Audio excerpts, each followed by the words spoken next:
акай Одина ки ба суҳбат розӣ шудед. дуруд ба шумо аз Тоҷикистон, аз ватан. дуруд Дилшодҷони азиз, саломат бошед. Барои даъвататон мо бисёр миннатдор ҳастем. чӣ ҳолу ҳаво дорен? боду ҳаво унҷа чӣ аст? аллакай зимистон омад ё не? бале, худоро шукр, хуб ҳастем. инҷо зимистон омад. дар мо аллакай барф аст, яъне ки дақиқтар барое ки фаҳмо шавад. дар шаҳри Москав ҳавоам он қадар хунуке нест, хуб аст. бо хунукиҳо чӣ хелен? одат кардем. қаблан барои мо як чизи он қадар маъмулӣ набуд, аммо одат кардем. қисмати аввали барнома ном дорад чароҳо. яъне чанд саволе ҳаст ки ҳамаш чаро аст. яъне бояд кӯтоҳ ҷавоб бидиҳем. хоб қабул. чаро одамҳо ҳамеша ба тарбия ниёз доранд? чун мо одамҳо як мавҷуде ҳастем ки ҷамъиятӣ ҳастем, дар ҷамъият зиндагӣ мекунем. барои ин ки дар ҷамъият мо зиндагӣ кунем, ниёз дорем бо баъзе чизҳое ки масалан ҳаққи якдигарро таҷовуз накунем, ба чаҳорчӯбии якдигар ворид нашавем. барои ҳамин ин чизҳоро идора мекунад тарбият. агар инсон тарбият ёфта бошад, он гоҳ метавонад ки ҳаққи дигаронро ҳамчун ҳаққи худаш пиндорад ва ба онҳо таҷовуз накунад. чаро бояд маснавии маънавиро хонд?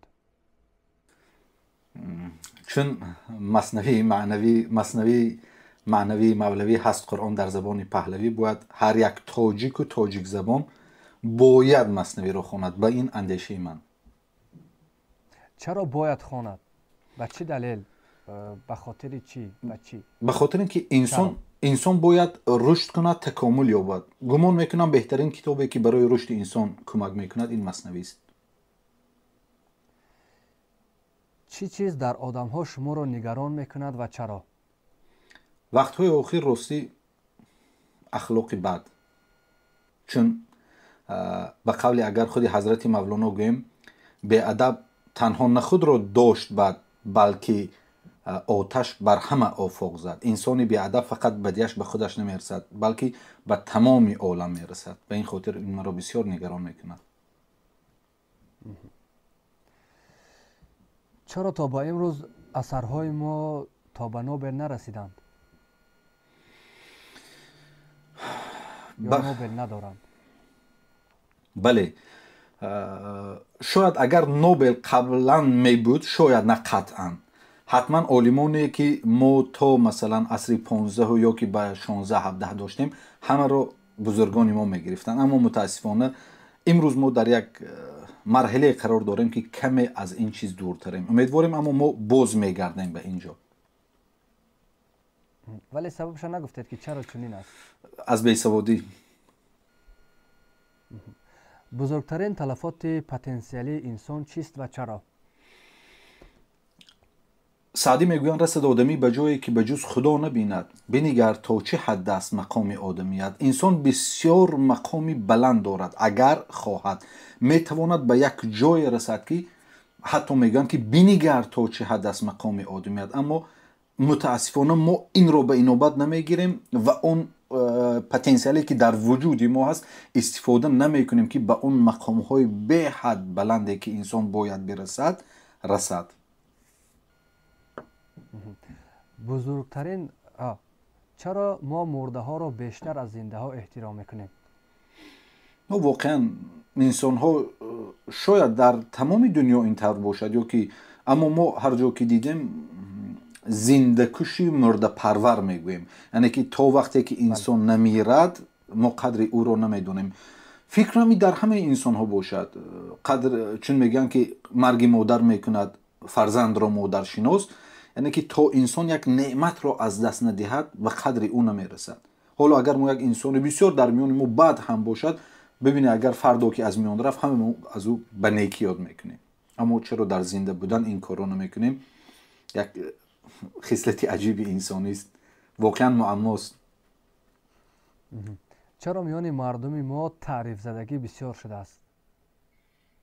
яъне ҳама вақт мехоҳад ки фақат таъриф бишнавад, намехоҳад кӯчактарин як нуқсе ки худаш дорад حتی میداند ولی این چیز قبول ندارد از طرف دیگر برایش بگویند که اصلاح شود. بله، میدونه دلشو جان، این واقعا یک آفت است. چون اگر انسان نتواند اون کمبودی خودش رو وقتی دیگران میگویند قبول کند، او هیچگاه نمیتواند رشد کند، پیش رود. چون ما نمیتوانیم خودمون اکثرا اشتباهات خودمون رو بینیم، اما باید ما کسی باشیم که توانیم قبول کنیم وقتی دیگران از ما انتقاد میکنن انتقاد پذیر باشیم. متاسفانه این یک بیماری است که تنها ما تعریف را دوست می‌داریم. آن انسان میتواند به درجه کمال رسد که انتقاد پذیر باشد. متاسفانه این کمتر شده است در ما. چرا این بیماری تا اوج رو میزند و ولی ما ثوابش نمیدونیم و یا حتی دوایش در چی باشد به فکر شما؟ همین بیماری که گفتید؟ بله. یک پرچه شعری خوب است، میگوید که آن کس که نداند و نداند که نداند در جهل مرکب ابدالدهر بماند. اگر اون کسی که نمیداند یا که نمیداند که همین بیماری رو دارد، اگر او همین بیخبر باشد از اینکه این بیمار است، او همیشه در این بیماری میماند، چون که او نمیداند. ندانستن این بیماری هم از این میشود که او سواد ندارد، شاید فهمیشش را ندارد. اما که آن کس که نداند و بداند که نداند، اما گروه دیگر او میداند که این بیمار است، لنگان خرکی خش به مقصد برساند. اون یک کار کرده است که خودش رو میرساند. اما یک گروه دیگر آن کس که نداند، آن کس که بداند و بداند که بداند، مصری بعدش یادم نامد، اما این گروه خیلی خوب می شود. ما متاسفانه اکثرا در گروه اولیم، بیمار هستیم، گرفتار همین بیماریه که میخواهیم تعریف میکنم، اما نمیدانیم که بیمار هستیم. به این خاطر در این جهل، در این بیماری ماندیم. بله، نمیتوانیم قبول کنیم. باید ما این رو قبول کرده توانیم. اگر دانیم آنگاه شاید در پی درمان شویم. چرا خوشبختی را لحظه نه ولی عذاب را همیشگی می حسابند؟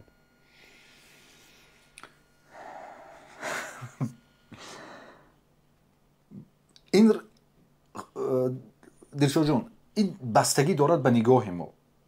اگر انسان به یک مرحله رسد که همه چی را قبول کند، او خوشبختی را همیشگی میسپارد، میپندارد، دیگر در زندگی عذاب نمیبیند.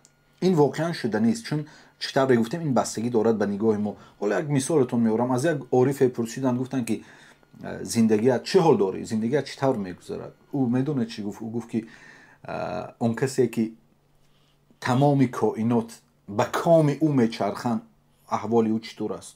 معلوم است که عالی. یعنی که هر چیزی که در زندگی میشود، او گفت به میل من است، من او رو قبول دارم. خوشبختی، حالا شاید در سوالهای بعدیتون اگر لیمیت رو شما کمتر بردارید، ما بیشتر روی این صحبت کنیم. البته ما لیمیت ویران کردیم. خوب، ببخشید من نمیتونم کم صحبت کنم. خوب است نگاه مشکل نیست. جواب دیم به این سوال چیکار کنم؟ بله من منتظر جواب شما. چون ببینید ما گفتیم هر چیز بستگی دارد به نگاه ما. حالا اگر حضرت مولانا در فیه ما فیه یک بسیار جمله عجیبی دارن، میگویند که تمامی بدبختی ها، سختی ها از آن خیزد که تو چیزی خواهی و آن میسر نشود. یعنی که خوشبختی و بدبختی ما بستگی دارد از این توقعات ما. ما وقتی که اگر از زندگی از دیگران توقعات زیاد داشته باشیم، انتظارات زیاد داشته باشیم، وقتی که آنها برآورده نشوند ما الکی میرنجیم. وقتی که رنجیدیم درد پیدا می شود. وقتی که درد پیدا شد ما خود رو بدبخت حس میکنیم. عکس این، وقتی که ما از دیگران توقع نداشته باشیم، انتظارات نداشته باشیم، نه از دیگران نه از دنیا، اون وقت ما نمیرنجیم، درد پیدا نمی شود و ما خوشبختی رو حس میکنیم. در نتیجه تمام کائنات چطوری که گفتیم با موافق میل ما میچرخد. وقتی که موافق میل ما چرخید، این شادی ما بسیار دراز مدت میشود. اون کسانی که میگن که همیشه ما درد داریم، غم داریم، باور کنید این از نگاه ماست. خوشبختی و بدبختی اینها یک چیزهایی هستند که همه در داخل ذهن ما هستند. ما دنیا رو، جای دیگه حضرت مولانا میگن که پیشی چشمت چون زدی شیشه کبود، جمله عالم چون کبودت می نمود به این معنی است. یعنی که اگر تو یک عینکی کبود گذاری تمام دنیا رو کبود می بینی. اگر عینکی سیاه گذاری سیاه، سفید باشد سفید. یعنی که این بستگی دارد که ما چطور می خواهیم دنیا رو نگاه کنیم. اون وقت اگر عینکی خوشبختی خوشبینی باشد قطعا باور کنید تنها ما خوشی می بینیم. اگر نه عینکی بدبختی گذاریم فقط بدبینی باشد، زندگی ما حتی خوبی ها رو ما بد می بینیم. قبول است. آخرین سوال در این بخش، کیها و چرا صحبت ما را باید تا آخر ببینند؟ فکر کنم اون کسانی که اگر این حرف رو گم شاید گویند که شما دعوای بلند کرده، خب اون کسی که دوست می‌دارد چیزی از بزرگان شنوه. ما بزرگ نیستیم، یعنی که ما حرف بزرگان رو میگیم، یعنی از بزرگان گذشتهمان اگر میخوان چیزی بشنون شاید این صحبت ما برایشون مفید باشد.